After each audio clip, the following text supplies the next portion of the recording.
On ne choisit pas sur le moment de fuir ou de combattre. On aime croire qu'on protégerait, qu'on combattrait, mais c'est pas nécessairement ce qui va se produire sur le moment. C'est pas une question non plus de personnalité ou de tempérament ou de priorité. On ne choisit pas cette réaction-là. C'est une impulsion physiologique puissante qui s'empare de nous puis qui va tout simplement répondre à sa mission primaire qui est de survivre.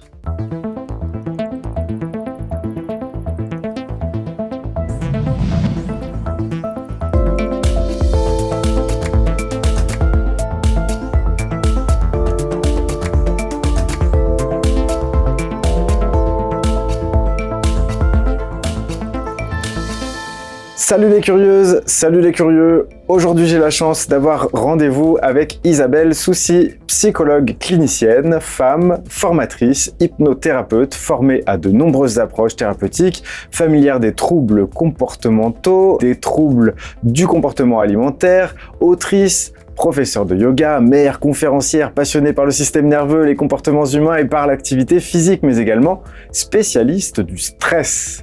Bonjour Isabelle et merci beaucoup d'avoir accepté mon invitation. Bonjour Mathieu, merci. Merci à toi de m'avoir invité. C'est vraiment un honneur et je suis bien heureuse. J'ai très hâte. Je suis très curieuse, moi aussi. Tu es donc à l'endroit où la curiosité est la bienvenue. Merci d'être là. J'aimerais également présenter Gaëtan qui sera en régie durant toute l'émission et qui viendra à la fin pour nous partager son point de vue subjectif. Donc, nous allons beaucoup échanger aujourd'hui autour du sujet du stress, un sujet peu sexy, mais tellement essentiel aujourd'hui.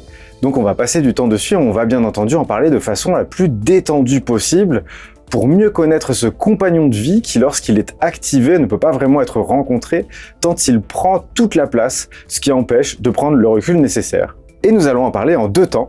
Dans un premier temps, nous allons échanger autour du stress en général, puis dans une deuxième partie, nous allons parler du stress lié à la parentalité. Voilà le programme et la fin de mon introduction. J'en arrive à ma première question pour toi, Isabelle. Si tu poses ton attention sur ta sensibilité, qu'est-ce qu'elle dit là tout de suite ? Présentement, je me sens légèrement fébrile, que j'interprète comme de l'excitation, ça vient aiguiser mon focus, je dirais. Je crois que ça vient mobiliser l'ensemble de mes structures du cerveau impliquées dans l'attention, les fonctions exécutives, la réflexion, l'analyse. Donc, je le perçois positivement. Une joie, un bien-être, un enthousiasme à être ici aujourd'hui en ce moment. Ok, j'ajoute une question qui est de circonstance. Au niveau du stress, est-ce que je pourrais faire quelque chose pour qu'il y en ait encore moins que maintenant, ou est-ce que ça va ? Je prends de bonnes respirations abdominales en même temps pendant que je t'entends parler et expliquer l'entrée en matière de façon poétique, très intéressante comme façon de l'aborder. Donc, pendant que tu parles, je respire profondément. Mais je me dis aussi que c'est un stress positif, productif, qui me permet d'être dans une zone optimale de fonctionnement cérébral. Donc, ça m'aide à ne pas laisser trop de place à ce stress. Super. Eh ben écoute, je suis ravi déjà, justement, il y a beaucoup d'indices qui sont laissés par toi, Isabelle, dans ces premiers mots que tu m'adresses, puisqu'on va pouvoir voir qu'il y a des techniques, forcément, pour que le stress diminue, pour pouvoir prendre conscience de ce stress aussi, je pense. Et puis, il y a le fait de considérer le stress comme quelque chose d'utile. Donc, on va y venir aussi au cours de cet échange. Et qu'est-ce que ça veut dire être stressé et quelle utilité ça peut avoir, puisque les choses sont généralement assez pertinentes quand on prend le temps de discuter avec elles. Et puis, je voudrais savoir comment t'en es venu à t'intéresser au sujet du stress. Est-ce que tu veux bien nous le partager? Et même, j'avais envie de te demander, est-ce que c'est parce que tu t'intéressais au stress que tu es aujourd'hui psychologue clinicienne, ou est-ce que c'est parce que tu es psychologue clinicienne que tu t'intéresses au stress? Ce qui a un sens ou pas? Très bonne question. Je réfléchis en même temps parce que le lien, je dirais, le cheminement est pas extrêmement clair. Je dirais que de l'entrée en matière, la psychologie, j'ai toujours eu une fascination pour l'humain, l'explication qu'on peut donner à certains comportements, à certaines réactions. Donc, sans que ce soit spécifiquement le stress, je dirais l'ensemble l'ensemble du fonctionnement humain m'interpellait beaucoup, m'intéressait beaucoup, ce qui m'a poussée à aller faire un doctorat en psychologie. En fait, c'était plutôt un intérêt pour le traitement de la dépression, donc découlant d'une propre expérience personnelle. Et j'avais ce souhait-là de mieux comprendre comment l'activité physique pouvait aider à la fois à la prévention et au traitement de la dépression. Donc, ce n'était pas nécessairement le stress qui était en avant-plan à ce moment-là.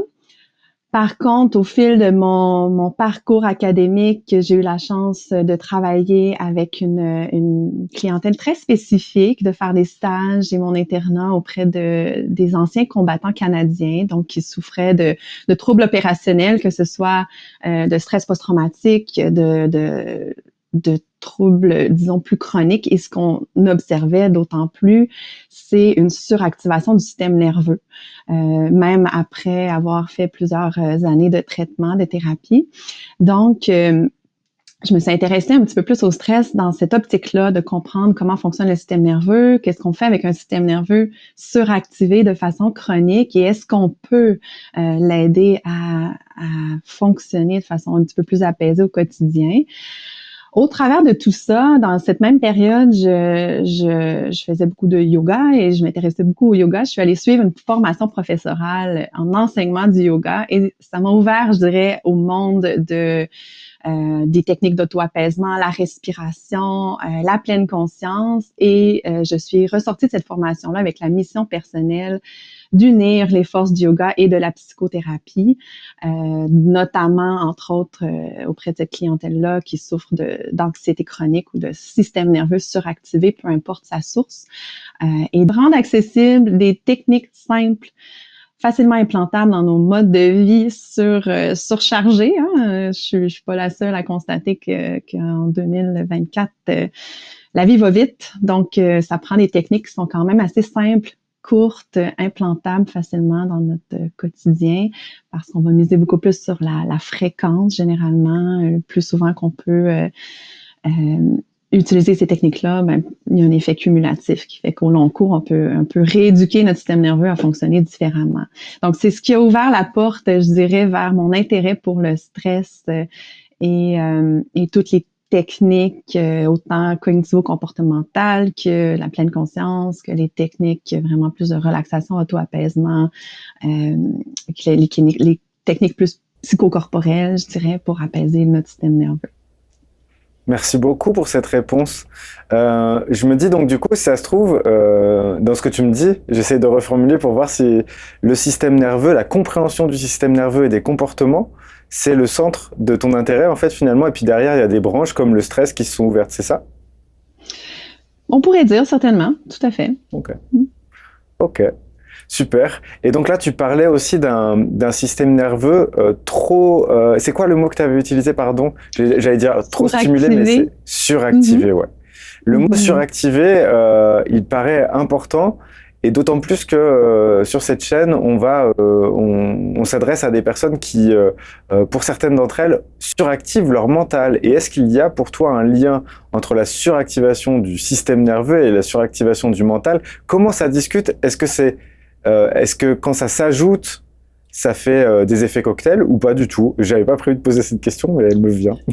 Une bonne question. Je le vois un peu comme un cercle vicieux en quelque sorte, au sens où si notre système nerveux est suractivé, on ressent typiquement plusieurs indicateurs physiologiques de cette suractivation-là, les fameux symptômes d'anxiété, de stress, la réponse de stress qu'on va ressentir, que ce soit des tremblements, la fébrilité nerveuse, la palpitation cardiaque, le souffle plus court, on a chaud peut-être un petit peu plus.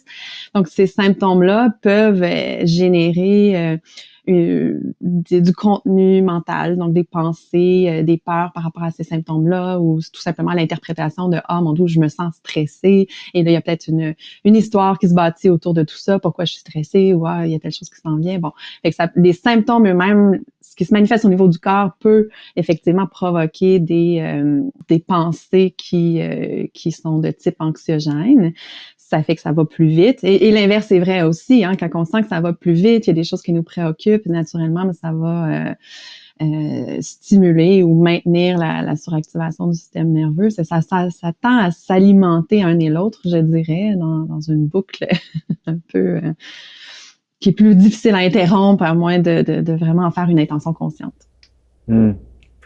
Merci pour ça.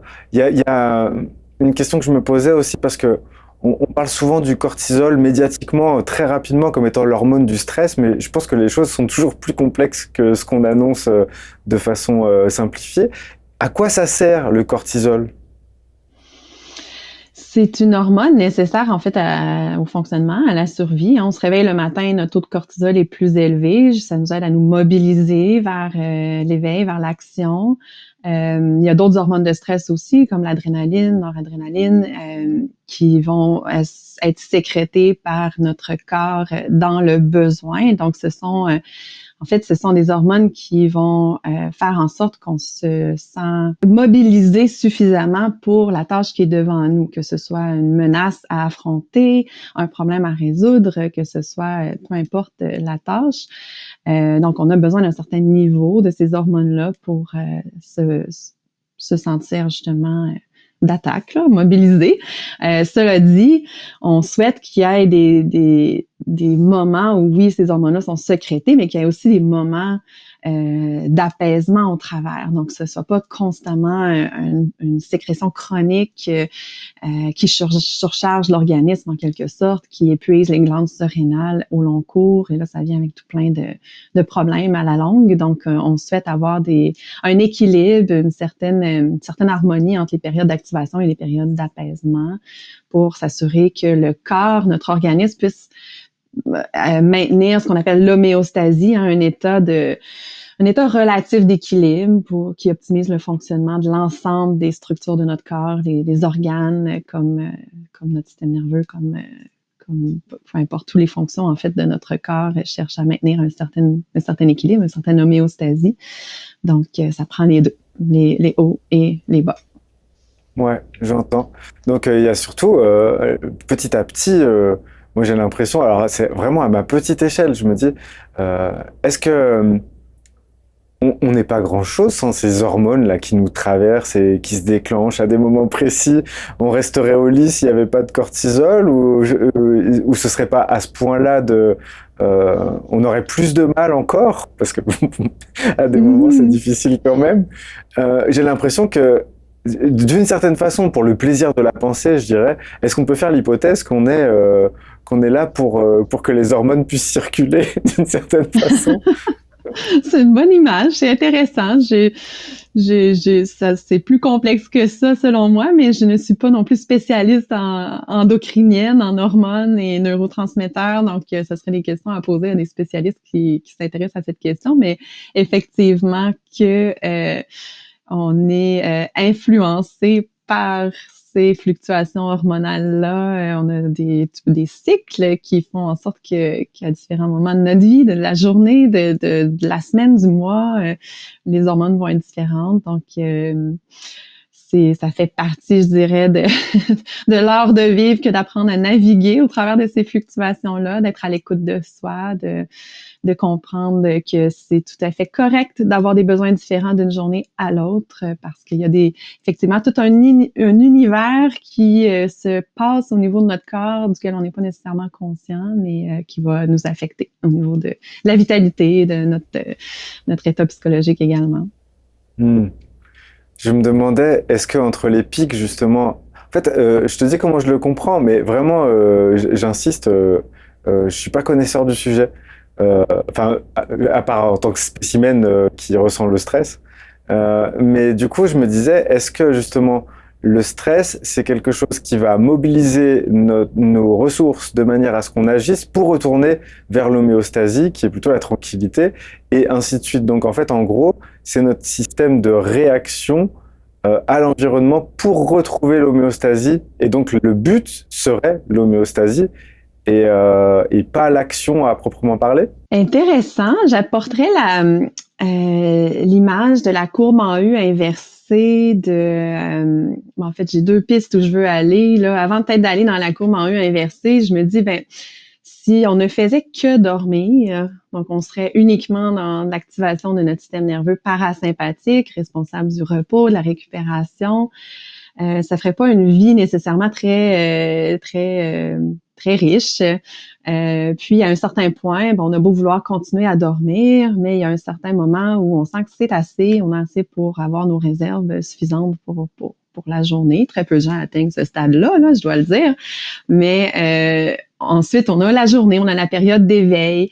Je dirais même la respiration est un bon exemple de cette quête automatique-là de l'homéostasie. Donc, l'inspiration est associée au système nerveux sympathique. Sympathique étant responsable de justement la mobilisation dans l'action, qui éveille l'organisme en quelque sorte là, pour être suffisamment stimulé pour fonctionner au quotidien. L'expiration est associée au parasympathique.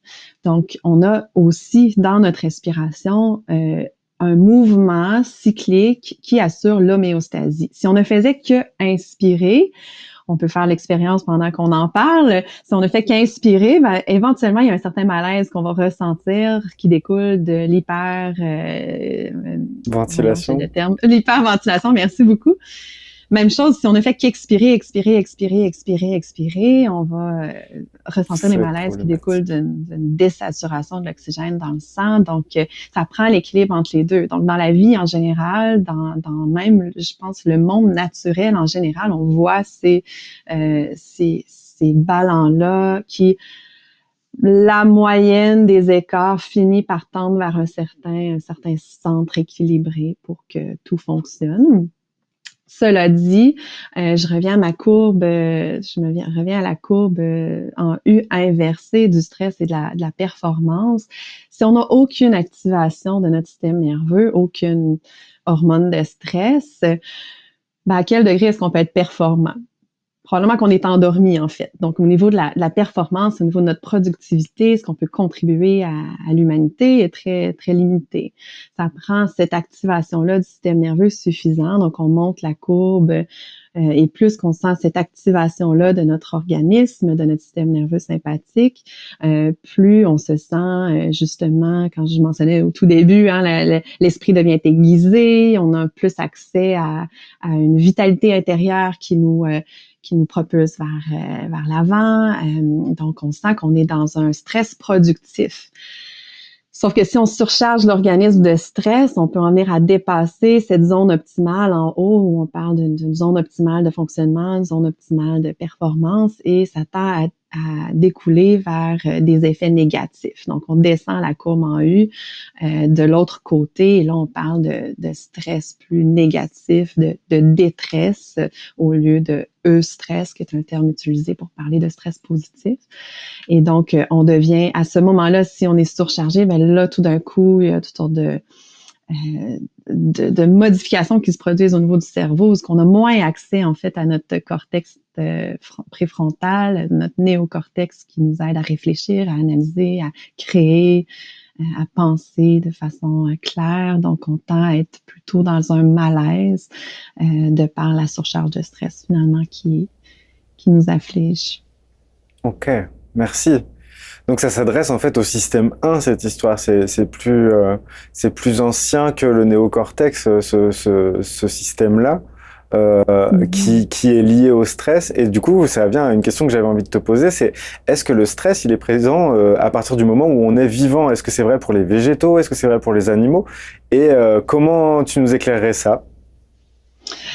Je ne suis pas psychologue des végétaux, donc je ne peux pas répondre à ce volet-là, mais ce qu'on sait, en fait, c'est qu'au niveau de l'évolution de l'espèce humaine, il y a eu, en fait, j'aime bien la théorie des 3 cerveaux, donc on a évolué des couches de cerveau à différents moments. Donc, les premiers êtres vivants sur la planète étaient une forme de reptile donc on a le cerveau qu'on appelle plus reptilien. C'est un cerveau archaïque composé du tronc cérébral et du cervelet qui est responsable des fonctions automatiques. Donc, on n'a pas besoin de penser à respirer, on n'a pas besoin de penser à notre digestion.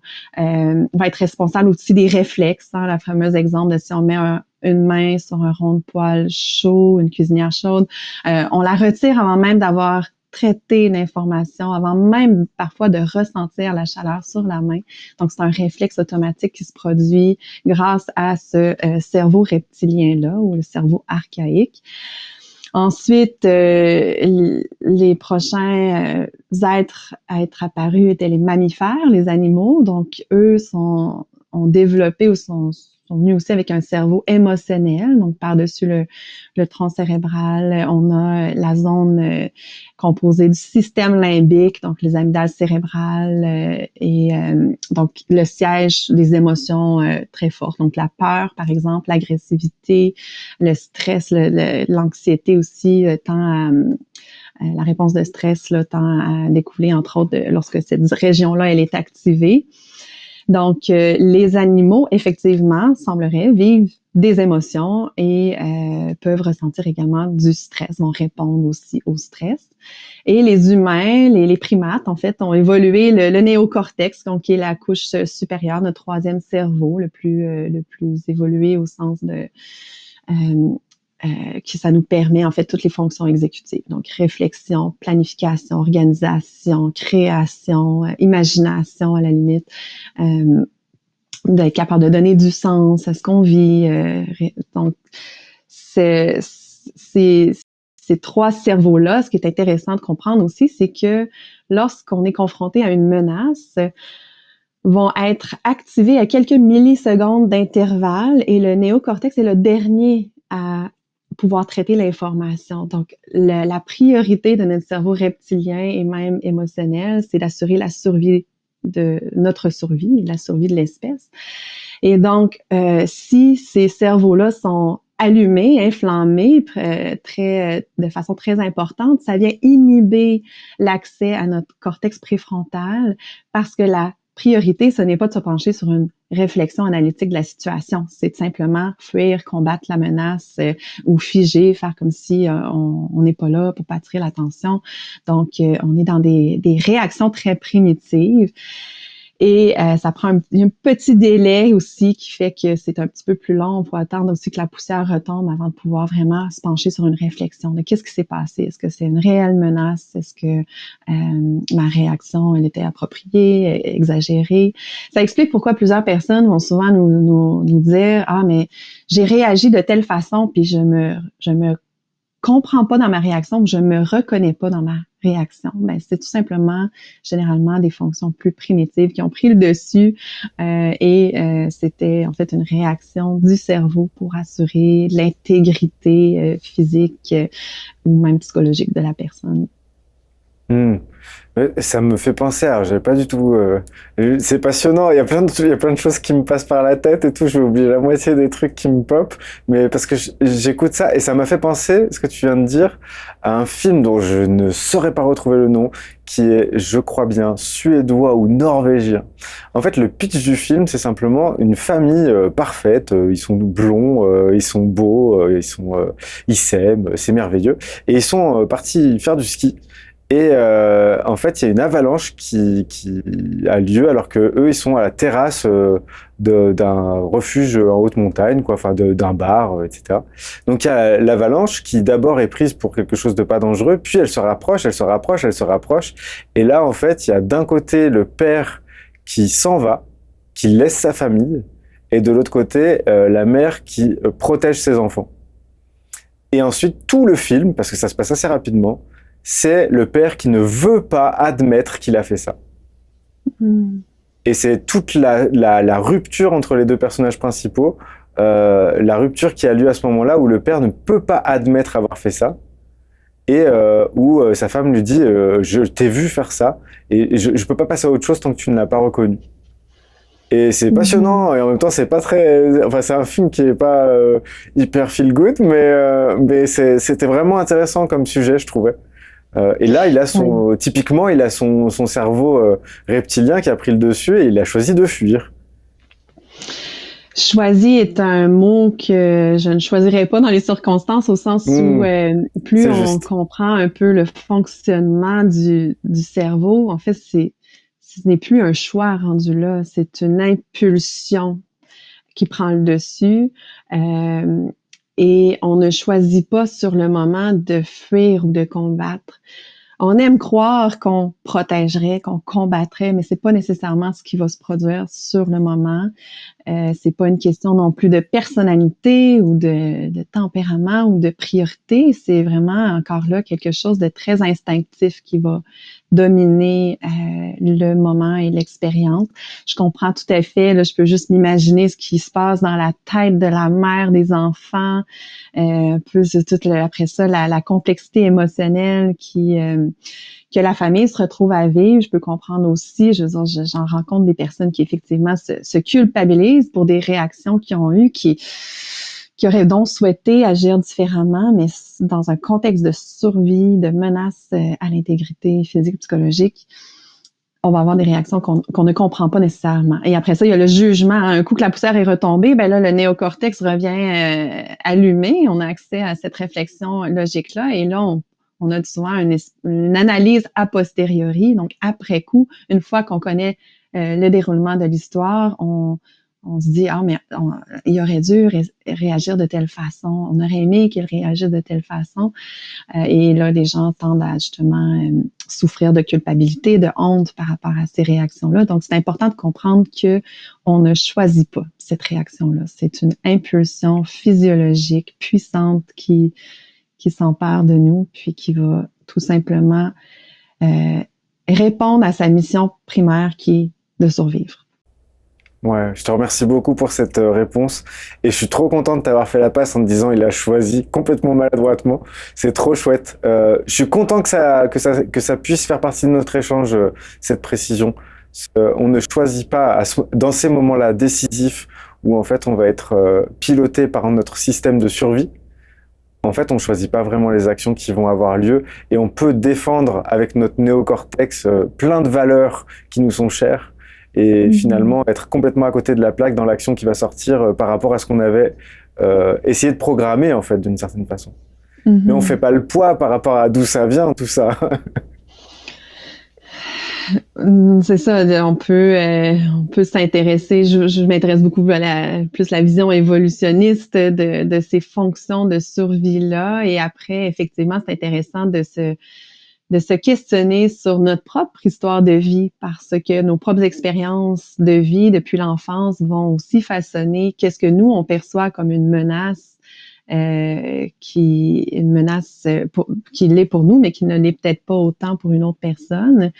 Et là, on s'intéresse vraiment à un système de croyances fondamentales, de comment on en vient à percevoir notre propre personne, notre propre valeur personnelle, comme les autres, comme la vie en général, comment on en vient à donner un sens à tous ces composantes-là. Ça va aussi venir teinter nos réactions, tout simplement parce que d'une personne à l'autre, l'activation du système nerveux va avoir un degré différent en fonction de notre histoire de vie. Ouais, merci. Ah, je suis trop content qu'on en ait abordé ça. Je suis là, il faut que je revienne un peu sur mon fil. En fait, parce que je me suis rendu compte de ça, j'aime beaucoup Henri Laborie, je sais pas si tu vois qui c'est. C'est un scientifique qui est plutôt biologiste français des années 60-70. Et donc j'écoutais une interview avec un vieux son, tu sais, avec un vieux son suranné et tout, mais ce qu'il dit et sa personnalité elle est vraiment flamboyante, et donc c'est quelqu'un qui me parle beaucoup dans son positionnement, dans la façon dont il a vécu sa vie et tout. Je trouve très inspirant, puisque il n'était pas dans une ornière avec une seule discipline, il faisait du transdisciplinaire d'une certaine façon, avant qu'aujourd'hui ça devienne un petit peu plus souhaitable d'une certaine façon. Et puis de plus en plus, j'ai l'impression que sortir des ornières, ça donne du liant, et ça fait que la somme de tout ce qu'on a découvert dans chaque ornière devient autre chose quand les ornières ne sont plus dessinées. Je sais pas comment expliquer ça. Bon bref, je passe.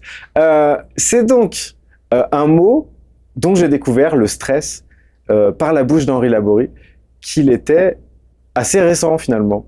C'est-à-dire que je l'ai entendu, c'était une interview à environ des années 70, je crois, et il dit ce nouveau mot à la mode, le stress, comme ça. Et il dit un truc comme ça. Et est-ce que ça veut dire qu'avant cela, le stress n'existait pas?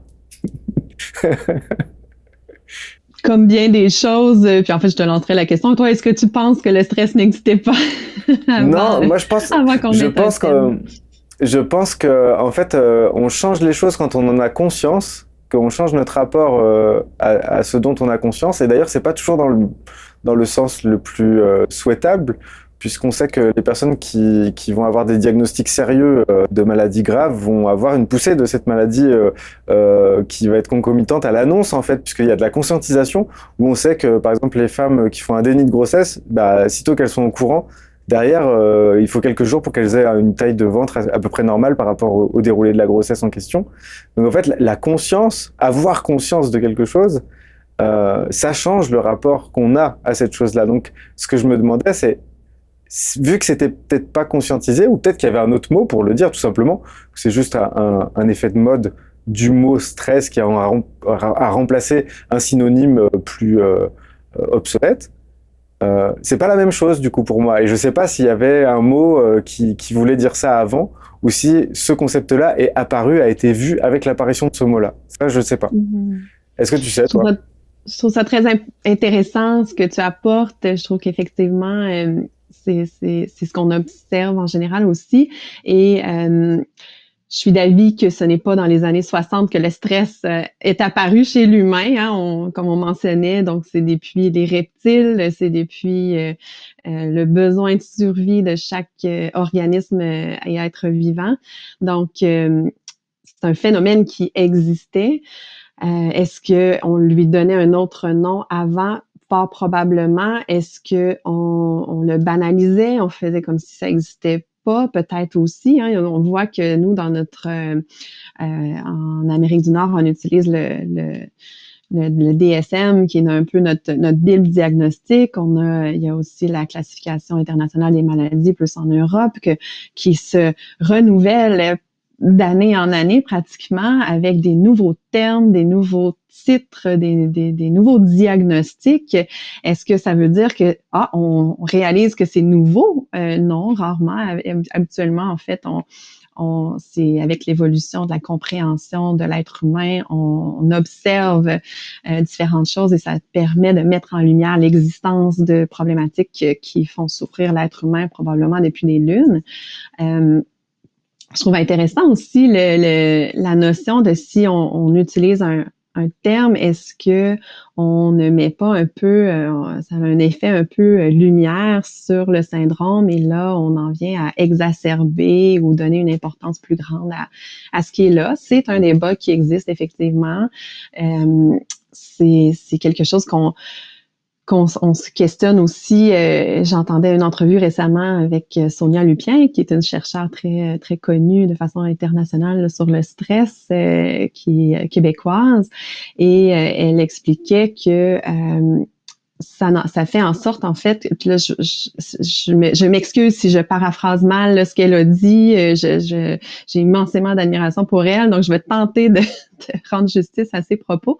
Elle mentionnait en fait que chez les générations plus jeunes, de par l'importance qu'on donne, du moins en Amérique du Nord, mais je crois mondialement, à la santé mentale, à l'anxiété, de plus en plus de jeunes en viennent à interpréter un stress fonctionnel ou un stress qui ne se veut pas nécessairement pathologique comme étant de l'anxiété, comme étant pathologique, comme étant problématique.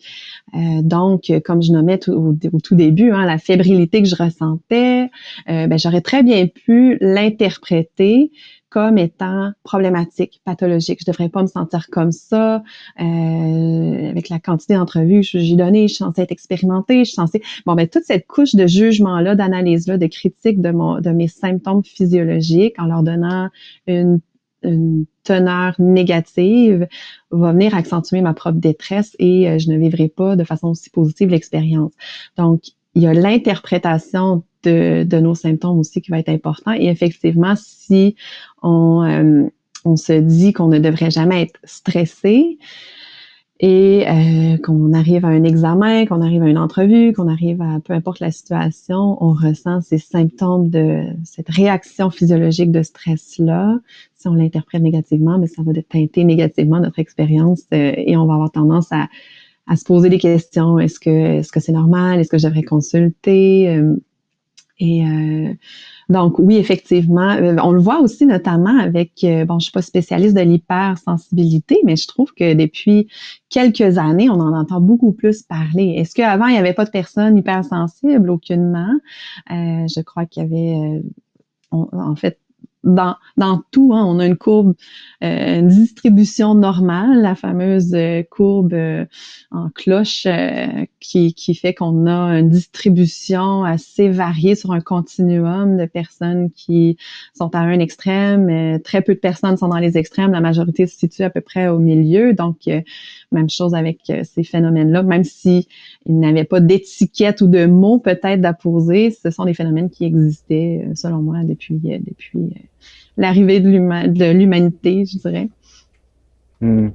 Ouais, merci pour ces apports, c'est hyper riche. En fait, comme j'ai pu te l'évoquer, parce que c'est vrai qu'on se connaît très peu, hein. Il y a moins d'une heure, on se connaissait pas du tout. On s'était juste échangé 2 mails, mais c'est un plaisir de te rencontrer. Et je t'avais précisé que la chaîne, elle est principalement axée autour des sujets justement un peu du moment, avec les étiquettes d'HPI, hypersensible, le TSA, mais également on a travaillé différentes étiquettes en fait qui servent à se rencontrer, à comprendre un peu mieux comment on fonctionne et comment on se positionne par rapport à d'autres fonctionnements possibles, mais de manière à ce que ces étiquettes ne soient pas des carcans, mais plutôt des sas qui vont ailleurs. Et donc tu m'avais posé la question, ça veut dire quoi SAS? Ça veut juste dire ça, je l'ai mis en majuscule sur mon mail. C'est juste considérer que c'est des sas vers un accès à plus de connaissances de soi, mais après, une fois qu'on a compris ce que ça pouvait nous apporter au niveau personnel, hein, et de compréhension de nous-mêmes, c'est pas rester dans cet endroit où on serait tous sur le même moule, en train de comprendre la même chose et en train d'être en colère pour les mêmes raisons, de manière à ne pas vivre une uniformisation trop grande. Voilà pourquoi on n'est pas toujours en train de parler de ça, et que là, aujourd'hui, on parle du stress, ce qui concerne absolument tout le monde, mais qui peut concerner les personnes qu'on vient de nommer de façon peut-être des fois un peu différente. Par exemple, tout à l'heure, quand tu évoquais le néocortex, j'ai l'impression qu'un HPI, son rêve, ce serait de vivre dans son néocortex tout le temps, et que le cerveau reptilien soit vraiment quelque chose de pas très, je sais pas comment dire, de pas très vivant, parce que c'est pas à la hauteur en fait de la sophistication qu'il veut donner au monde, et du sens qu'il veut donner au monde et de l'éclairage qu'il veut lui donner, tu vois, un truc comme ça. Oui, non, effectivement, encore, on souhaite que notre cerveau fonctionne parfois d'une certaine façon, mais il y a autre chose qui se passe, hein, on revient à ce qu'on nommait plus tôt. Donc, il y a autre chose qui trame en dessous de tout ça. Les étiquettes, les diagnostics, il faut se rappeler que ça aide, ça a du positif au sens où ça aide à parfois ouvrir vers des voies de traitement, de soutien, que ce soit médicamenteux ou soutien psychosocial. Donc, c'est nécessaire c'est facilitant, je dirais, d'avoir ces étiquettes-là, ces diagnostics-là. Cela dit, effectivement, que ça a le risque aussi de créer une identification à ces diagnostics-là, et on perd toutes les nuances, parce que 2 personnes avec un même diagnostic n'auront pas nécessairement le même profil non plus. Si on s'identifie trop également à ces diagnostics-là, est-ce qu'on perd pas de vue la complexité de l'être humain dans son ensemble, hein, avec ses forces également? Et donc, il y a des avantages et des inconvénients à se rattacher à ces diagnostics. Mais c'est capital, oui, de garder en tête que si on s'identifie à une case, en fait, on devient carré, et c'est pas forcément notre souhait dans la vie. On aimerait être peut-être plus grand que les carrés auxquels on peut s'identifier par moment pour mieux se comprendre de façon temporaire, juste pour faire un petit stage, une petite entrevue avec la case en question, mais la case, elle va rester la case, et nous, on va rester nous. De la même manière, justement, il y a beaucoup de choses en ce moment qui sont utilisées. Donc HPI, hypersensible, c'est des choses qu'on entend souvent, c'est trop utilisé et tout. Mais non, mais c'est juste, en fait, on vient de mettre le focus dessus. Et donc, on a un tournevis dans la main, et on essaye de le faire rentrer dans tout ce qui ressemble à une vis, et puis on essaie de voir si ça marche. La même chose avec le burn-out, la même chose avec, et c'est pas un mal, c'est juste une période un peu faste où ce mot-là s'installe dans les fonctionnements et de manière à ce que ce soit un tournevis, mais dans une boîte à outils où il n'y a pas que ça, quoi. Et qu'on puisse, plus on a d'outils à disposition, plus on est en mesure de s'adresser vraiment à la partie de la personne qu'on est en train de regarder, la partie du fonctionnement qui est le sien, en tout cas. Oui. Quoique, oui, également, pour certaines personnes, de se reconnaître dans ces termes-là, ces titres-là, peut faciliter un processus d'autocompassion également. Ça l'aide à comprendre, OK, maintenant je comprends toutes mes réactions antérieures. Donc, ça peut être bien pour ça aussi et de lire sur le sujet, de s'entourer de gens qui se reconnaissent aussi avec ces étiquettes-là ça peut aider à mieux composer finalement, à mieux se comprendre justement, se traiter avec indulgence, douceur et compréhension et s'aider dans le processus de croissance, d'évolution, mais sans tout le temps être en train de se taper sur la tête et d'être capable de voir que, OK, bon, il y a quelque chose qui explique ce que, j'aime pas dire ce que je suis, parce qu'encore là, on est dans l'identification, mais qui explique un peu ce que, peut-être certaines réactions que je peux avoir et ça peut aider à avancer. Bah, c'est exactement ce qui s'est passé pour moi, donc oui. J'en suis la preuve vivante d'une certaine façon. Je vais revenir sur ma petite marotte de Henri Laborie parce qu'il a dit une phrase qui du coup date, j'imagine, il y a plein de choses qui se sont passées entre temps et je ne les connais pas, mais c'est un bon point de départ. Il disait que un système nerveux c'est fait pour agir. Est-ce qu'aujourd'hui encore c'est quelque chose qui sonne comme étant aussi impactant que lorsqu'il l'a dit? J'aime certainement, si on simplifie, j'aime d'autant plus parler de le système nerveux sympathique est fait pour agir, réagir et assurer la survie immédiate, mais on a le système parasympathique qui est son antagoniste fonctionnel qui est responsable du bon fonctionnement à long terme. Donc, si on est juste uniquement dans l'action, on va s'épuiser tout naturellement. Donc, ça prend vraiment encore un équilibre. J'aime donner souvent l'exemple je prends mes bras là, pour parler un peu de l'équilibre qu'on cherche. Donc, on peut penser aux balançoires où il y a un enfant à chaque bout. Là. Donc, on souhaite qu'il y ait un mouvement assez fluide entre les deux extrêmes. Donc, on a le mouvement au niveau sympathique. Donc, quand je dis antagoniste fonctionnel, c'est que si le système nerveux sympathique est très activé à son maximum, si on pouvait mettre ça sur une échelle de 0 à 10, si on dit qu'il est activé à 10 sur 10, eh bien, le parasympathique va être mis un peu en veille. Donc, les ressources de l'organisme vont être orientées vers ce qui permet à l'organisme de survivre dans l'immédiat. Ce qui veut dire que, on peut le ressentir. En fait, moi, j'aime donner l'exemple de si on est sur la route, la circulation est relativement fluide. Il y a des bonnes chances que on n'est pas endormi, hein, on n'est pas à 10 sur 10 sur le parasympathique, on n'est pas non plus en état de panique, on est peut-être entre les deux, donc vigilant, mais relativement calme. Et là, quelqu'un nous coupe sur la route et il y a une escalade tout d'un coup du système sympathique qui, lui, va produire des symptômes d'activation du système nerveux sympathique. Donc, le corps, les tensions musculaires, on devient tendu, on a un soupir, l'inspiration associée au sympathique, le cœur palpite, on a chaud tout d'un coup, la vision peut devenir même embrouillée. Si on réalise que, OK, il n'y a pas eu d'accident, tout va bien, la circulation reprend, ce qu'on souhaite, c'est un apaisement, donc le système sympathique qui diminue avec le temps et le parasympathique qui reprend le relais. OK, ouf, on l'a échappé belle, on peut relâcher la musculature du corps. Bon, tout ça se fait de façon très inconsciente, mais c'est là qu'on voit le retour à l'homéostasie. Donc, le corps va s'assurer que le parasympathique puisse reprendre prendre le relais, on apaise le sympathique. Ce qu'on voit, par contre, en 2024, c'est beaucoup de systèmes nerveux. Quand je dis suractiver, c'est comme si on perd cette flexibilité-là. Et un rien va venir activer le sympathique dès le lever. Le réveil matin, déjà, vient réveiller, activer le système nerveux. Même, c'est démontré par des études scientifiques que les notifications de téléphone vont créer une augmentation du taux de cortisol dans le sang. Donc, ça vient activer notre sympathique. Donc, plusieurs événements s'accumulent au fil de la journée. On sent la pression au travail, on arrive à la maison, les enfants crient.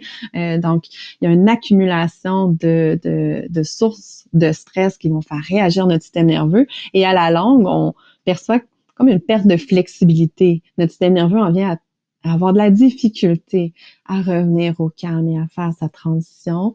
On se fait cette transition-là plusieurs fois par jour, mais ce qu'on a tendance à voir, si je pouvais l'imager, ce serait un peu plus de mouvement très limité, ce qui va effectivement être caractéristique du stress chronique, et donc on en arrive typiquement au long cours à une forme d'épuisement où le corps qui souffre d'un certain déséquilibre de façon prolongée.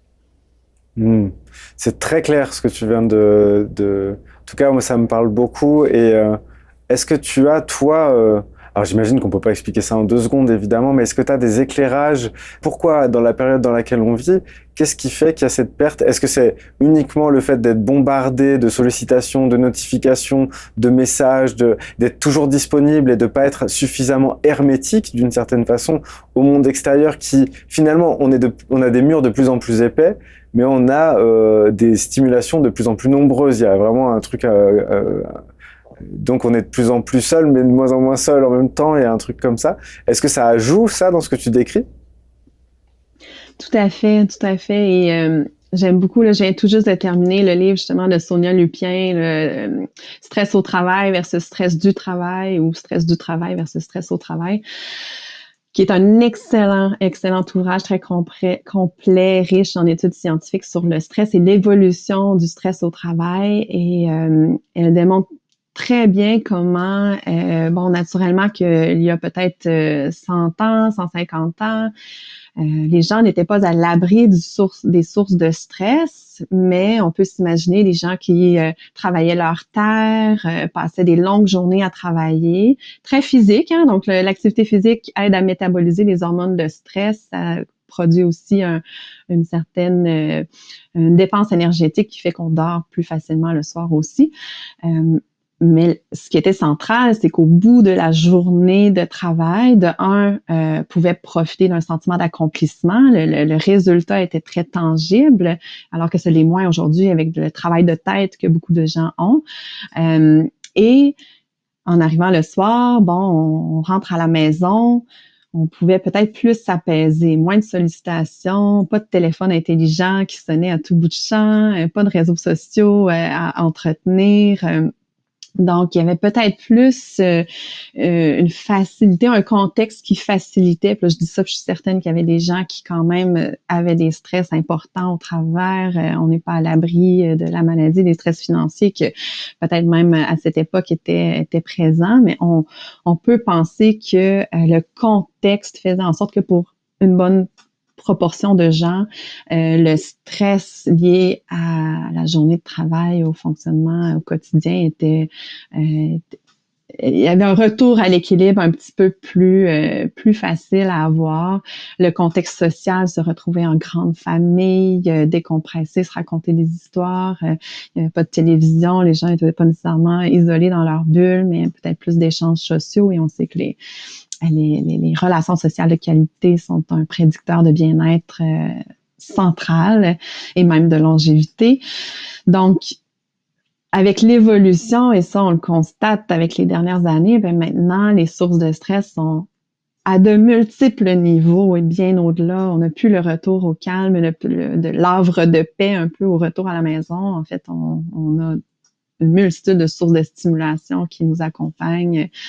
Donc, en fait, il y a tout plein de facteurs là. On pourrait en parler longuement, mais l'impact aussi du virtuel versus le travail en présentiel, qu'elle met en lumière.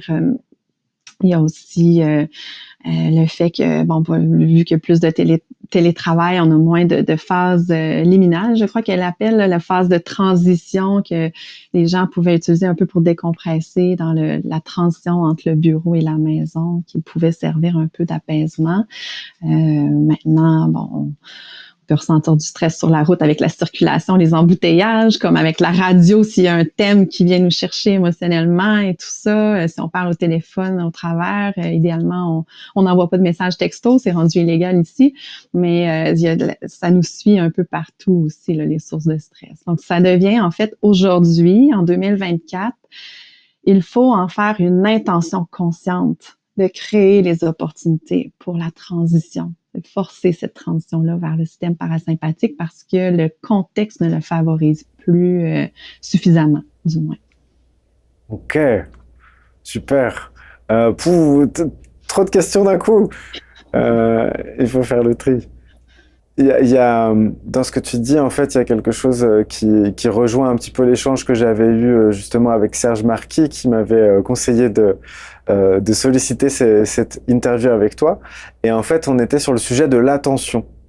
Et si je comprends bien, le stress, finalement, c'est quelque chose qui va focaliser notre attention à un endroit où il y a potentiellement une menace ou quelque chose auquel il faut réagir assez rapidement. Et en fait, j'ai l'impression que on a fait une spécialité. Il y a beaucoup de choses qui sont là, et notamment la chaîne YouTube à laquelle tu participes aujourd'hui, qui sont là avec pour but de capter l'attention. Alors évidemment, moi, si c'était simplement capter l'attention tout court, comme on a un dirigeant de chaîne qui avait dit pour vendre du temps de cerveau disponible à Coca-Cola, bon, je ferai pas ce que je fais et donc c'est pas mon but, ou je me ferais mieux payer au moins pour faire ça. Mais il y a vraiment cette guerre pour l'attention, et quel meilleur moyen pour capter l'attention des gens que de les stresser? Tout à fait. Est-ce qu'il existe un meilleur moyen pour obtenir l'attention de quelqu'un que de le stresser? Je suis d'avis que c'est une façon, selon moi, la plus efficace de soit stresser, faire peur. Hein. Si on fait peur, ça stresse évidemment l'organisme. Donc, oui, on voit un peu beaucoup de sensationnalisme ou où on peut capter, à l'inverse, hein, capter l'attention avec des formules magiques. Ah, j'ai la solution, la recette qui va faire en sorte que vous allez vous sentir mieux dès demain. Donc, tout ce qui est très punché, très sensationnaliste, très soit, je dirais, oui. Comment? Tapageur, je disais. Oui, tout à fait. Effectivement, donc c'est ça va saisir l'attention, soit parce que ça nous stresse, ou ça promet l'apaisement d'un stress, ou ça promet l'apaisement d'une certaine détresse. Je dirais que ce sont deux éléments qui captent beaucoup l'attention. J'oserais dire que la distinction avec ta chaîne, pour avoir pris plaisir à découvrir plusieurs entrevues, en fait, ce sont des longues entrevues. Donc, on n'est pas dans habituellement, on veut saisir l'attention avec quelque chose de très saisissant, rapidement, à court terme, très bref. Hein, les gens qui se perdent des heures à défiler des réseaux sociaux ont une attention, vont regarder du contenu, peut-être vont dévouer 2 secondes par contenu, défilent. Donc, on bombarde notre système nerveux de ces stimulations-là. Alors que ce que je trouve particulièrement intéressant de ta formule, en fait, Mathieu, c'est que on capte, on mobilise l'attention, mais on demande aux gens de consacrer un temps pour investir en une réflexion qui fait du sens pour eux, qui les anime, Donc, on est beaucoup plus dans le parasympathique, selon moi, de par le fait qu'on n'est pas en train effectivement de leur faire peur ou essayer de leur stresser. On essaie de leur accorder un contexte où ils vont, d'une façon ou d'une autre, s'ils veulent avoir suffisamment d'attention pour écouter, créer un contexte favorable, s'apaiser et réduire le bruit autour d'eux. S'ils font une action en même temps, ça tend à être une action très machinale, donc encore là, qui favorise le parasympathique. Donc, je voulais juste tout simplement faire la distinction parce que je suis très croyante du potentiel et du positif là, des balados, des chaînes comme la tienne pour le contenu que vous livrez. C'est nécessaire d'avoir ces plateformes-là. On rejoint plus de monde grâce à ces plateformes-là également. Mais tout à fait que si on voulait tout écouter ce qu'il existe sur Internet, on n'en finirait plus, on serait stressé. Ouais. Bah, je te remercie. Déjà, ça me touche beaucoup que tu fasses le distinguo. Et effectivement, j'essaie de prioriser quelque chose qui a de l'intérêt plutôt que qui suscite des réactions et qui capture l'attention des gens juste pour le plaisir de capturer l'attention. C'est parce que, à titre personnel, j'aime être captivé, mais pas capturé. Il y a vraiment une distinction entre les deux. Distinction, j'adore, tout à fait. Oui, puis il y a une profondeur, hein, quand on a le temps, on peut aller plus dans un travail de profondeur, une réflexion de profondeur. Tout à fait. Et du coup, je me disais, l'antithèse justement de ça, générer du stress avec rien du tout, c'est, alors je sais même pas comment ça s'appelle, tellement je suis en fait finalement assez âgé, mais ça se voit pas. Mais c'est, tu sais, c'est ces vidéos où on voit une seconde et ça se fige, et après ça reprend à la seconde. Et en fait, c'est une action, et tu voudrais trop savoir où elle débouche. C'est sur les réseaux, ils font ça, mais je sais plus comment ça s'appelle. Oui. Donc t'as quelqu'un qui va, il y a un gouffre, il y a quelqu'un qui fait style, il va sauter, et puis comme tu sais pas comment ça va finir, t'es obligé, ou alors il faut lutter contre soi-même en fait, comme tu le disais, il faut faire consciemment l'effort de pas suivre le stress que ça génère et l'envie qu'on a de débloquer la situation, qui finalement s'avère généralement pas très intéressante en termes de, bah on n'apprend pas grand-chose. Mm-hmm. C'est pourquoi c'est recommandé en fait de consommer les réseaux sociaux quand on n'est pas trop fatigué. Si on se sent épuisé, on va glisser dans ces trous sans fond de consommation d'une vidéo après l'autre, et on réalise au bout de 2 heures que, oh mon Dieu, on n'a pas vu le temps passer. Donc, c'est une des recommandations de s'assurer de un, que ce soit un choix conscient, délibéré, qu'on est conscient de si on consacre du temps à ça, qu'est-ce qu'on sacrifie également, et s'assurer d'avoir les suffisamment d'énergie pour que la partie de notre cerveau responsable de l'inhibition et les choix délibérés puissent être accessibles. Ouais. Bah du coup, ouais, il y a encore une fois plusieurs chemins. Ah, je pense que c'est rare quand je me retrouve avec autant de questions à chaque fin d'intervention. Je dis, ah, il y a au moins 4 chemins par fin d'intervention de ta part. Du coup, c'est à la fois super et à la fois c'est un peu torturant. euh, il y a dans ce mot d'inhibition, je vais revenir chez Henri Laborie. En fait, il a mis en avant le concept de l'inhibition de l'action et les ravages que ça pouvait faire. Et donc, intérioriser son stress sans avoir de moyens de le faire sortir de soi, c'est une des choses les plus délétères qui soit pour notre fonctionnement à long terme. On est d'accord? Tout à fait. Tout à fait. Ok. J'aime beaucoup l'image je l'utilise dans mon deuxième livre, là, le plus récent, l'image du chaudron des émotions. Donc, une casserole, un chaudron qui a de l'eau en ébullition à l'intérieur va générer de la vapeur, donc une tension intérieure. Donc, plus il y a de tension intérieure dans notre organisme, d'émotions, de tension, de détresse, de stress, plus on a naturellement la vapeur a besoin de sortir quelque part. Il va y avoir différentes issues. Hein. Soit plus on tente de supprimer, ça tend à s'imprimer hein, quelque part dans le corps. Donc des malaises physiques, des tensions chroniques, des fois au niveau digestif, les gens vont avoir des troubles digestifs. Donc le corps va réagir à cette tension retenue. Puis au bout d'un certain temps, on peut soit avoir malgré nous, des réactions oppressives, agressives. Donc, le trop-plein a besoin de sortir et là, ça déborde sur les autres autour de nous. Tout comme on peut aussi, au bout d'une suppression trop grande, trop longue, glisser dans un état de dépression. Donc, c'est comme un trop-plein de tension aussi intérieure qui peut mener vers un humeur dépressif, une certaine forme d'impuissance. Donc, on cherche en fait à ce qu'il y ait de l'expression saine de ces émotions, de ce stress-là, que ce soit par l'activité physique, justement, ce qu'on canalise le surplus de tension, que ce soit par toute action qui nourrit, qui est nourrissant, qui nous entre dans un état l'état de flow là, qu'on entend comme étant un état de fonctionnement optimal, qui est très nourrissant.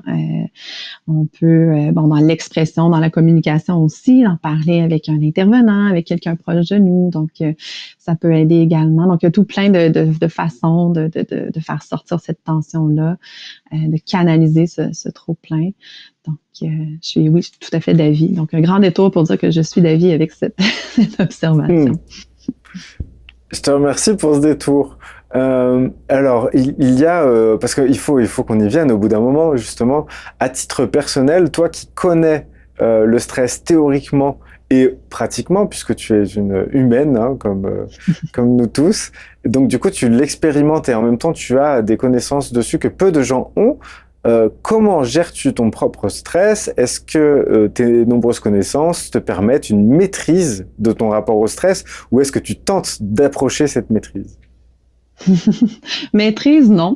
Je ne sais pas s'il y a un humain qui peut parvenir à maîtriser 100% du temps son stress. On parle de les influences externes et internes qui contribuent au stress, donc les sources de stress sont multiples. On n'en viendra pas à bout de maîtriser ce stress-là, même si on s'exilait au fond des bois, on aurait sans doute d'autres sources de stress et de menaces. Donc, oui, de me tourner vers, oui, c'est un intérêt personnel, évidemment, à découvrir ce qui allait m'aider au fil de ma propre vie à apaiser cette suractivation-là. J'ai plusieurs façons de voir, en fait, la gestion du stress. La première étant de façon très préventive, de voir justement, est-ce que au niveau de notre mode de vie, de notre style de vie, il y a des modifications qu'on peut faire pour réduire cette surcharge de source de stress-là. Donc, de voir est-ce qu'on peut modifier, que ce soit notre horaire de travail, que ce soit est-ce qu'on répond bien à nos besoins de base, sommeil, alimentation, par exemple, activité physique, relations humaines. Donc, est-ce qu'on a suffisamment je donne une autre métaphore que j'utilise beaucoup, mais je parle beaucoup d'un compte de banque de vitalité. Donc, au quotidien, on parle de ces sources de stress. On peut les imaginer comme étant des prélèvements bancaires, donc qui viennent sortir de l'argent de notre compte de banque. Dans ce cas-ci, ce serait un compte de banque de vitalité, de motivation, de toutes nos ressources personnelles qui nous aident à bien fonctionner. Il y a tellement de prélèvements dans une journée qu'on peut rapidement entrer en déficit. Donc, c'est de se questionner, est-ce qu'on fait suffisamment de dépôts dans notre journée? Et comment est-ce que dans tout ce qui est accessible, parce qu'il n'y aura pas de recette qui va fonctionner pour tout le monde, mais il existe une panoplie de stratégies, lesquelles nous parlent le plus, lesquelles sont les plus efficaces, lesquelles est-ce qu'on préfère tout simplement aussi, parce que même si on essaie, je sais pas, il y a des gens qui me disent la méditation, oui, ça marche, ça me permet au bout de peut-être 20-30 minutes d'avoir un certain apaisement, mais j'aime pas ça. C'est correct. Peut-être qu'il y a autre chose. Ma porte d'entrée, donc je suis quelqu'un de très kinesthésique, ma porte d'entrée vers la pleine conscience, la méditation, ça a été le yoga. Donc, je passais par le corps et en bougeant le corps, en déliant les tensions du corps, éventuellement, je ressentais un apaisement mental. Donc, le mouvement, pour moi, est central. Si je peux, j'essaye à tous les jours de bouger d'une façon ou d'une autre. Bon, pas toujours possible ou facile, mais on peut être créatif et créer des occasions. Ensuite, les techniques d'apaisement qui m'ont aidé personnellement beaucoup, que j'enseigne beaucoup en thérapie aussi, ce sont les techniques de respiration parce que c'est simple, parce qu'on peut les faire à tout moment de notre journée, on peut les faire même dans l'action. Donc, des techniques très simples qui aident à réguler le souffle. On entend beaucoup parler de la cohérence cardiaque. Donc, un exemple de ça serait d'inspirer en 5 secondes, d'expirer en 5 secondes. On fait ça pendant 5 minutes environ. Ça l'aide à réguler les fonctions de l'organisme et on revient vers un certain une homéostasie, un certain équilibre plus facilement. Mais il y a tout plein de techniques qui existent. J'en présente une panoplie dans mon livre Calme mon cœur du chaos. Il y en a sur ma chaîne YouTube aussi, Calme mon cœur du chaos pour les curieux, qui est aussi sur Spotify. Ensuite, il y a toutes sortes de techniques de relaxation, de conscience corporelle, conscience conscience aussi en fait, par nos 5 sens. Donc, on parle plus de pleine conscience qui aide beaucoup. Ce que j'aime beaucoup ces temps-ci faire personnellement, c'est découvrir, réaliser lorsque mon esprit est ailleurs et juste m'accorder une petite pause consciente. Qu'est-ce qui est en train de se produire dans ma vie en ce moment? Et est-ce que je peux y être connectée pleinement? Et tout ça, de un, rend l'expérience qu'on vit beaucoup plus savoureuse, pleine de sens. On l'imprègne aussi beaucoup plus facilement dans notre mémoire. Et j'ai l'impression pour moi que ça ralentit le temps. Donc ça, c'est une technique que j'adore faire. De même que le soir en me couchant, un petit rituel que j'aime faire, c'est revisionner ma journée du début jusqu'à la fin, regoûter un petit peu les moments cocasses, légers, agréables. Ça me permet, on dirait, un traitement de l'information de la journée. J'ai l'impression, encore une fois, que je ralentis le rythme de ma vie. Ça n'a pas besoin de s'éterniser sur des heures non plus comme exercice. Ça se fait bien. Puis j'ai l'impression que ça fait le vide de mon esprit avant le sommeil.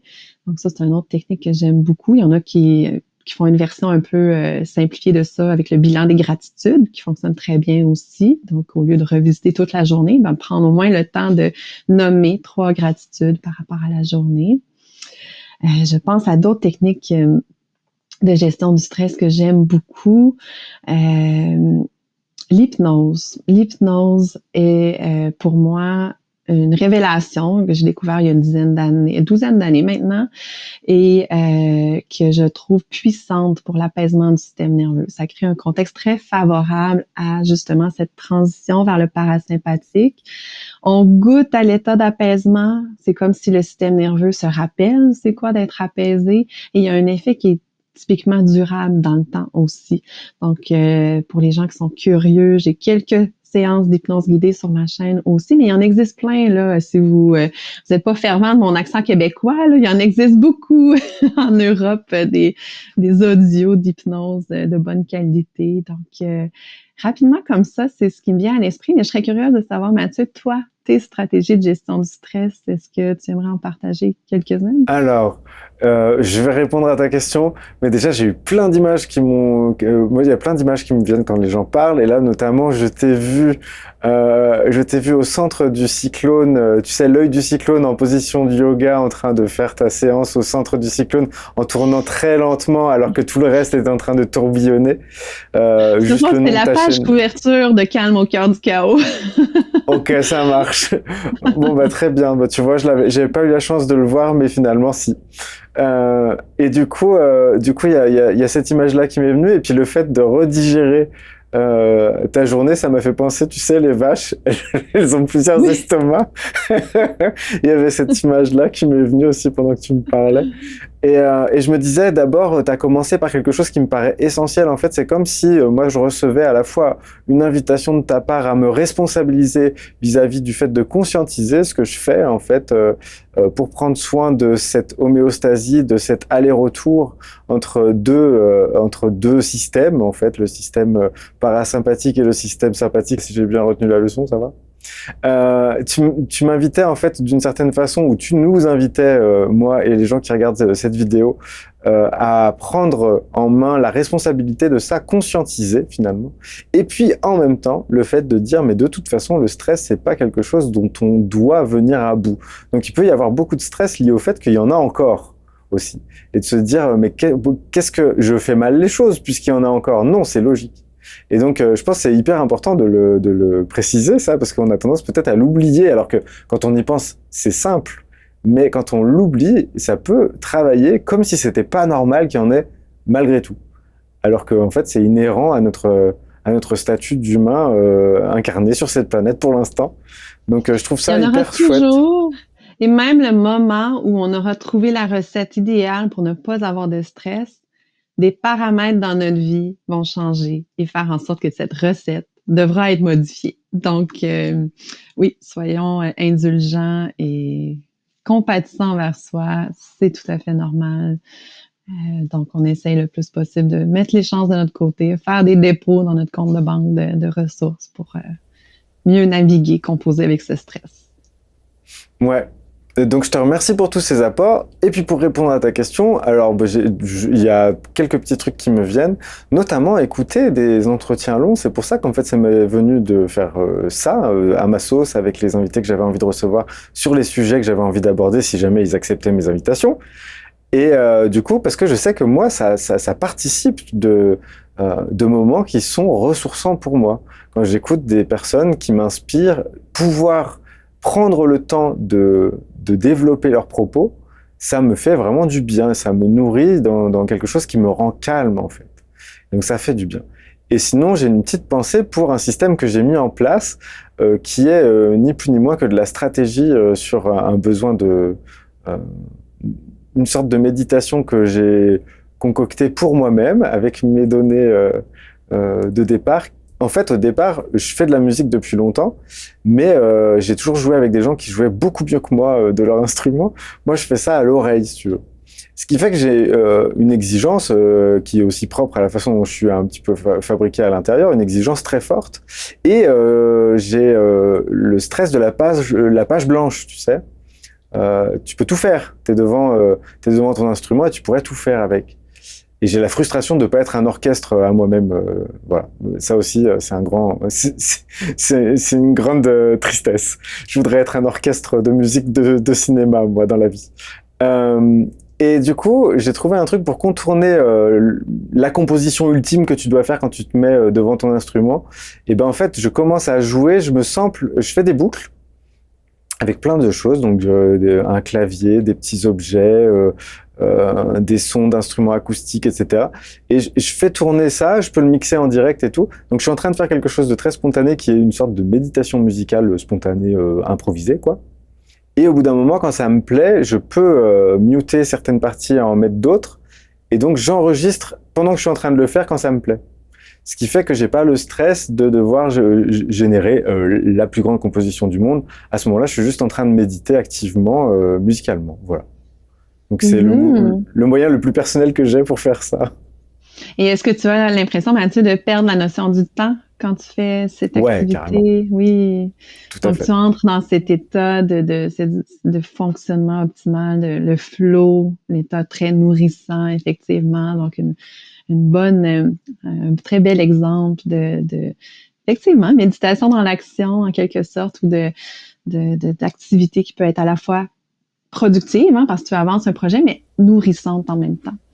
Un Ouais. travail en profondeur, un travail. Mais disons que ça s'est bricolé petit à petit et que c'est vrai que ça fait des moments qui sont suspendus et qui me font vraiment du bien et où, oui, je peux me rendre compte que ça fait 2h30, 3 heures que j'ai pas l'impression du tout. Donc je suis dans mon truc, je suis bien. Voilà. Génial, merci.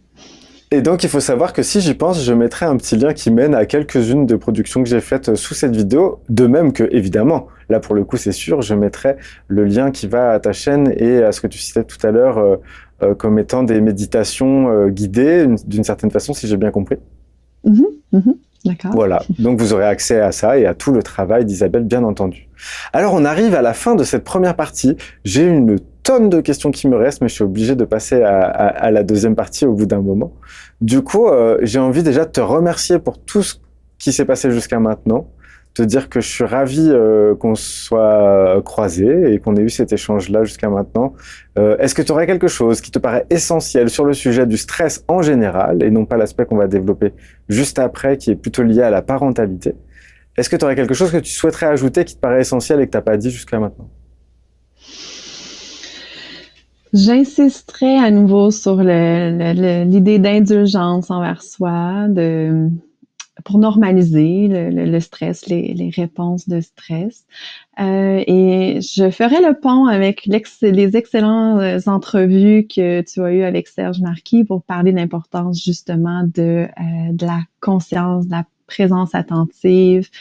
On peut si facilement glisser dans un pilote automatique et arriver à se sentir déconnecté de ce qui est réellement important pour nous. Alors, développer la conscience, cultiver l'intention plusieurs fois par jour, de ramener la conscience à ce qu'on vit, que ce soit aussi en se posant tout simplement 3 questions très simples. Comment est-ce que je me sens? Quels sont mes besoins? Qu'est-ce que je peux faire pour répondre à ces besoins-là dans l'immédiat ou à court terme? qui vont faire des dépôts dans ce fameux compte de banque. Donc, des petits inventaires express de connexion à soi, conscience de soi. Ça va grandement aider. Donc, je dirais que c'est l'étape prioritaire si on veut travailler sur son stress, d'être conscient de son stress dans les fluctuations de la journée, d'être conscient de ses besoins, de ses limites et de mettre en priorité ces investissements-là envers notre bien-être et en mettre en priorité les conditions, la création de conditions pour que notre organisme puisse maintenir son homéostasie, parce que ça se fera pas sur le pilote automatique, malheureusement, et ça se fera pas avec l'interférence de notre tête, de notre mental qui veut donc pousser, continuer de pousser, surpasser les limites, même quand on se sent là, vraiment au bout. Donc, ce serait mon mot de la fin. Je te remercie beaucoup, Isabelle.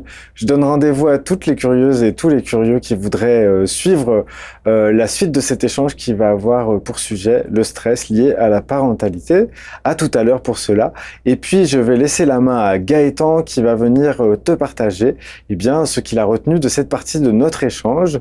Donc, je te dis à tout à l'heure. Merci, Mathieu.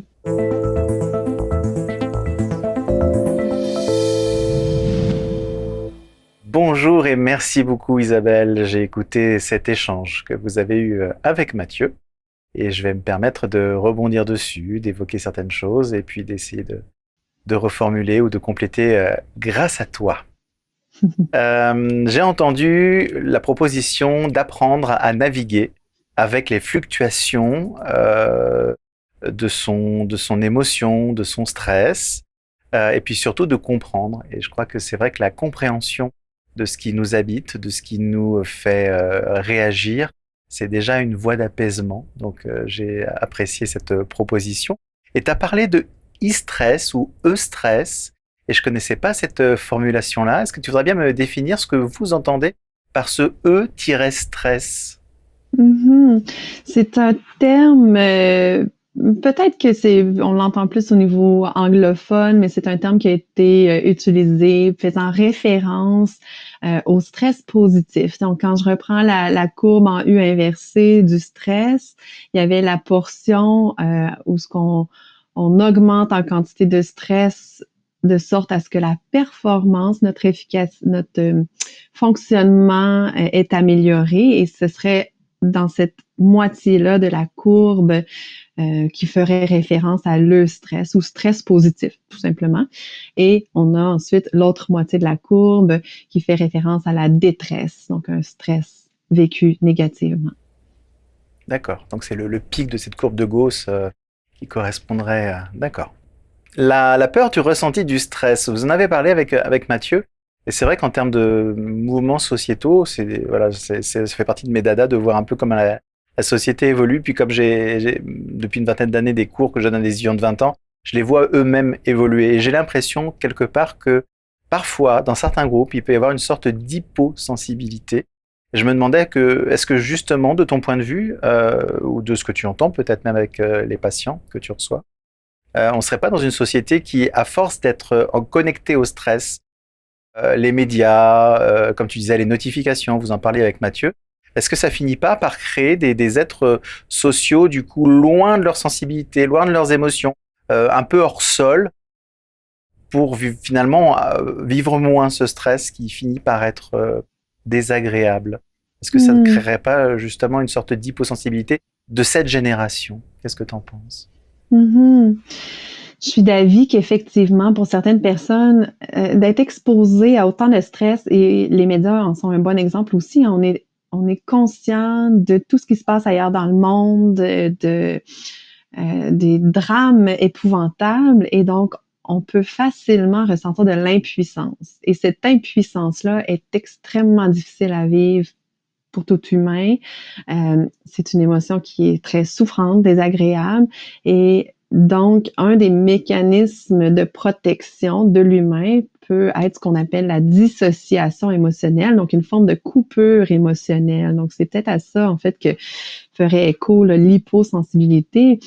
En fait, parce qu'on est très sensible et perméable à tous ces sources de stress, de menaces, de danger, on en vient à s'émousser émotionnellement, donc de un peu réduire la fenêtre d'émotions qu'on va ressentir pour éviter d'être constamment sous l'emprise de sentiments de détresse, d'impuissance. Donc, je pense effectivement, en tout cas, je le vois personnellement chez certains individus que dans une catégorie de gens, on va voir cette hypersensibilité-là, cette hyper-réactivité-là à toutes ces sources de stress. Puis il y a une autre catégorie de gens où, au contraire, ont l'air d'être complètement déconnectés de leur monde émotionnel, autant les émotions positives que les émotions plus désagréables, en quelque sorte. Donc, c'est quelque chose que je vois effectivement. Une sorte de sinusoïde plus plate pour survivre. Je pense que de toute façon, quand tu parlais d'homéostasie, le but de tout ça, en tant que mécanique bien faite, c'est pour réussir à survivre malgré tout. Parce que ça doit être un phénomène douloureux que d'être trop stimulé, trop inflammé quelque part, puisque comme tu le disais, il y a aussi une part chimique dans notre cerveau. Tout à fait, absolument. Pour revenir sur du plus positif, les étiquettes peuvent servir à l'autocompassion. Le fait de grandir, le fait de comprendre, le fait d'évoluer, le fait de se sentir normal. Donc l'autocompassion, c'est une expression que j'aime bien. Le fait de revenir vers soi et puis de se donner du bien. Vous avez évoqué ça avec Mathieu et je trouvais ça chouette. Une petite question qui me venait sur le confinement qui a été vécu il n'y a pas si longtemps que ça, qui nous a forcés à être immobiles, à nous enfermer. Est-ce que pour toi, dans la patientèle que tu croises maintenant, ce stress est lié parfois, désormais, aujourd'hui, en 2024, à justement ce confinement, cet enfermement, cette sidération aussi, je pense, pour certains? Est-ce qu'il y a des effets à plus long terme? Parce qu'il y a un côté, c'est bon, on en est sorti, mais est-ce qu'on en est vraiment sorti de ce stress? Je dirais que c'est du cas par cas. Pour plusieurs personnes, il y a eu des indicateurs de résilience et développer des stratégies, sont revenus vers leurs stratégies aussi, mais il y a aussi des gens, ça nous a tellement déstabilisés longtemps, ça nous a coupé de probablement plusieurs stratégies. Par exemple, je pense j'ai mentionné beaucoup l'activité physique, mais si quelqu'un, ça faisait partie de son hygiène de vie et de sa préservation de sa santé mentale, d'aller s'entraîner dans un gym quelques fois semaine ou dans un studio de yoga ou un centre quelconque et que là, tout ferme, il y en a qui, malheureusement, ça les a coupés de cette stratégie saine-là et ont peut-être été dans une certaine attente que les studios, les centres ouvrent avant de pouvoir reprendre cette saine habitude. Avec le temps, mais on sait que plus qu'on cesse un comportement, plus on perd un peu la motivation aussi à le reprendre. Donc, peut-être que dans certains cas, effectivement, il y a un travail à faire pour se sortir on a répertorié un peu la manifestation d'un état de langueur là, qu'on a entendu parler. Là. C'est pas un état dépressif, mais comme juste un manque de vitalité, de motivation, d'entrain à se mobiliser pour faire des activités qui pourraient être très bénéfiques pour nous. Alors, pour certaines personnes, il y a ce défi-là, il y a cet état de langueur-là qui s'est installé, d'autant plus si les gens étaient confinés en télétravail et le sont encore aujourd'hui. Il y a cet enjeu-là. Je dirais pas que c'est la majorité. Les études, il y a une étude récemment qui est sortie, qui ont fait un peu une trajectoire à savoir est-ce que la pandémie a provoqué un stress qui est encore aujourd'hui? Est-ce que ça a augmenté la détresse dans la population de façon générale? Et il semblerait que pas nécessairement, au sens où les gens ont rebondi un peu, ont retrouvé leur état pré-pandémie, mais on verrait peut-être plus des trajectoires. Donc, des gens qui allaient bien avant la pandémie, se sont mis à mal se sentir pendant, mais ont retrouvé un certain état, un certain équilibre de vie, puis certain état de bien-être, alors que ceux qui allaient mal avant la pandémie se sentaient pire, ben continuent peut-être d'aller mal après coup. Et on a réduit beaucoup de tabous entourant la santé mentale, ce qui est quelque chose de très positif. Du moins en Amérique du Nord, là, la pandémie a permis de parler beaucoup de santé mentale, du besoin de ressources et essayer de un peu démocratiser l'accès aux services.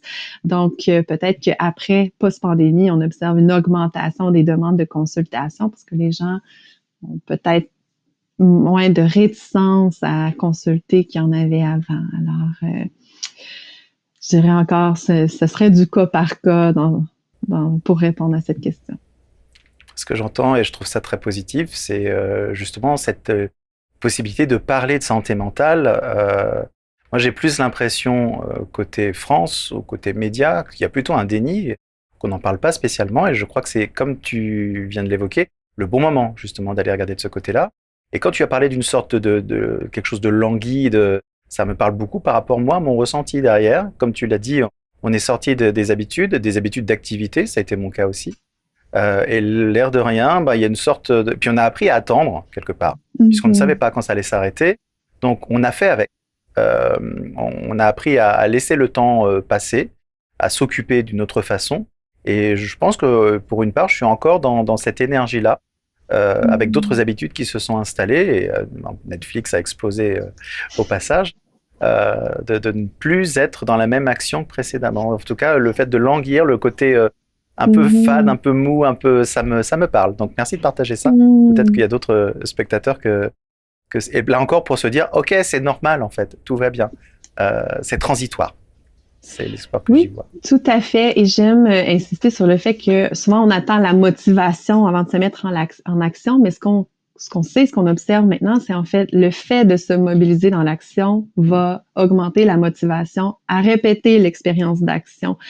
Alors, je sais que c'est toujours plus facile à dire qu'à faire, mais de se lancer dans des projets, même si on pense que ça va être qu'on sera pas motivé pour le faire ou que ce sera pas nécessairement agréable, juste de reprendre un peu l'élan, de se mobiliser, de sortir, de faire des activités et de fil en aiguille, c'est un peu comme un effet boule de neige où on peut se sortir tranquillement de la longueur, regagner en vitalité, en motivation, d'avoir un équilibre de vie plus varié, plus riche. Une spirale renforçante. La spirale renforçante de passer dans le mouvement.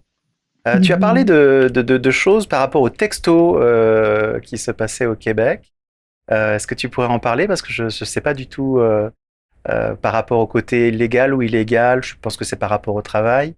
Est-ce que tu peux nous parler de ce texte de loi qui existe chez vous par rapport aux textos? Est-ce que j'ai parlé d'un texte de loi? J'ai parlé d'une étude, qui... par rapport aux notifications, c'est ce que c'est... J'avais cru comprendre que dans le cadre du milieu professionnel, les textos n'étaient plus quelque chose d'autorisé vers les salariés. Et c'est peut-être, j'ai peut-être mal compris. Je crois pas. Je crois qu'il y a de plus en plus d'entreprises individuellement parlant. Là, je pense pas qu'il y ait un projet de loi ou une loi en cours, en place, mais il y a de plus en plus d'entreprises qui prennent une décision consciente de demander à ce que les courriels envoyés, les textos s'inscrivent à l'intérieur des heures de travail. Ça, j'en entends de plus en plus parler. Mais ce à quoi je pense que je faisais référence, c'est une étude qui est sortie récemment qui a démontré que le fait d'entendre notre téléphone sonner augmente le taux de cortisol dans notre sang. Donc, c'est une source de stress. Notre corps réagit avec une réponse de stress. Et même seulement un petit ding, une petite notification, c'est suffisant. Mais encore pire, parce que j'en ai pas parlé, mais c'est intéressant si on aborde le sujet, le simple fait que d'imaginer que notre téléphone vibre ou sonne, c'est suffisant pour provoquer une réponse de stress et une augmentation des hormones de stress dans notre organisme. Alors, si notre corps réagit à l'imagination d'un téléphone qui sonne, on peut juste s'imaginer au nombre de fois qu'il réagit à plein d'autres choses plus significatives dans notre journée et comment tout ça a un effet cumulatif au bout de la ligne. Je crois que j'ai déjà entendu plusieurs fois des gens dire « j'ai eu l'impression que mon téléphone vibrait dans ma poche ». Je pense que ça m'est arrivé aussi. Donc, quand tu dis parfois... Voilà, on peut avoir l'impression qu'il vibre alors que c'est pas le cas. C'est Mhm. parlant et je te confie que moi, mon téléphone il est tout le temps en silencieux depuis pas mal de mois maintenant. Comme ça, au moins, j'ai réglé le problème de Excellent. j'ai l'impression que je sais que c'est pas possible parce qu'en fait, il est en silencieux. Fantastique. Je le C'est une recommande à tout le monde. façon. Ah ouais, c'est une façon voilà, prendre un peu le large par rapport à ça. Et de toute façon, maintenant, avec les notifications qui restent présentes sur l'écran, si je regarde au bout de 20 minutes, j'aurai quand même l'information. Puis je me dis, si c'est important, la personne peut laisser un message et elle peut être rappelée après. Et sur le côté, on est difficilement dans le maintenant, je trouve. Et c'est un vrai Mhm. travail d'essayer de se reconnecter. Je dis pas que j'y suis, hein, mais c'est un vrai travail de mettre de côté un certain nombre Mhm. de stimuli. Et c'est devenu ouais, une vraie conscience à prendre par rapport à ça. Mhm. Tu as évoqué tout passe, tout change à un moment donné avec Mathieu tout à l'heure. Donc l'impermanence finalement de la vie, ce qui peut proposer du stress à nos corps, à notre tête. Et j'ai même l'impression qu'au niveau éducation, le fait de les injonctions de ne pas se tromper, de bien choisir, avoir cette impression de construire, ça va générer de nouveau une opposition par rapport à l'impermanence de la vie. Et est-ce que tu aurais un truc pour accepter plus facilement cette impermanence et que ce stress ne soit plus aussi présent dans nos cerveaux?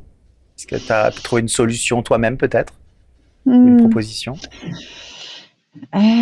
J'aime beaucoup la thérapie d'acceptation et d'engagement qui nous enseigne la capacité on va parler de diffusion cognitive. Donc, on a une pensée, en fait, on a des milliers de pensées tous les jours, et ça consiste à tout simplement reconnaître la présence de cette pensée-là, mais de lui accorder une place moins centrale, donc d'éviter de l'envenimer,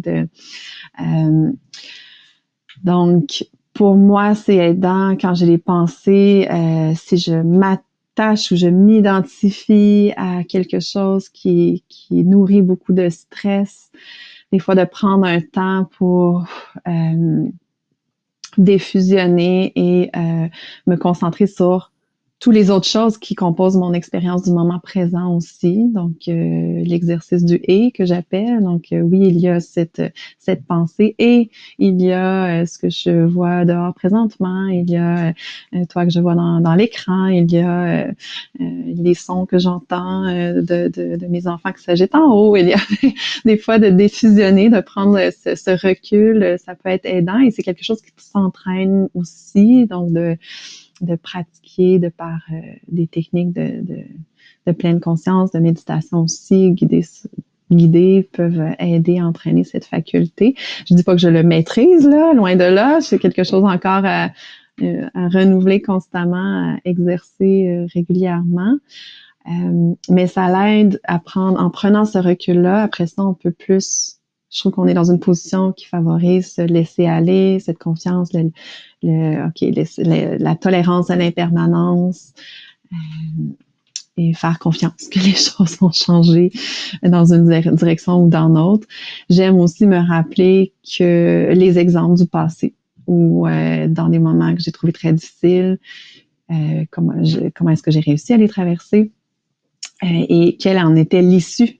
Et souvent de renouer avec les issues que je n'aurais jamais pu prédire, qui se sont peut-être même avérées positifs d'une façon ou d'une autre, ou que j'ai pu en ressortir grandi d'une façon ou d'une autre, ou que mes expériences puissent m'aider à en aider d'autres. Donc ça aussi, c'est quelque chose qui m'aide personnellement. Je sens en toi une confiance dans la vie. Est-ce que je dis une bêtise? Oui, j'ai une confiance en la vie. Oui,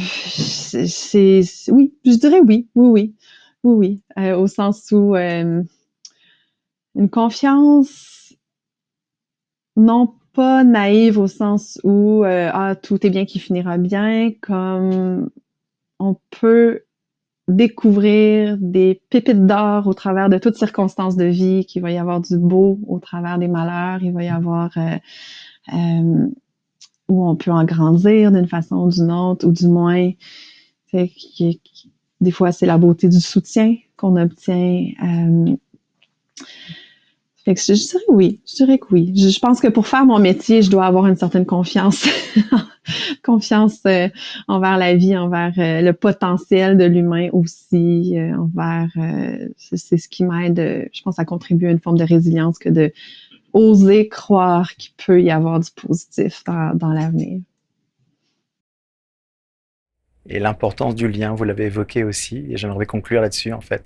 L'importance du lien et parfois le petit stress qu'on va quand on taquine l'autre, pour revenir sur le stress qui était le sujet, c'est une façon de vérifier que le lien existe bien, donc ce stress peut être positif. Et faire du bien aussi, s'il est fait avec une âme d'enfant, je dirais ça, avec bienveillance, comme tu l'as dit. Et merci beaucoup pour ce lien que tu nous as aidé à créer ce soir, auprès de Mathieu et auprès de moi. Puis merci pour tout ce que tu as pu partager. J'espère que les spectateurs trouveront aussi des choses pour nourrir leur propre questionnement ou leur propre vision sur leur propre stress. Donc, merci beaucoup. Merci à toi, Gaëtan, et merci à Mathieu encore une fois. Et ce sera un plaisir si nous avons la chance d'échanger dans l'avenir. Et merci à tous ceux qui ont consacré du temps, une qualité de présence à notre entretien.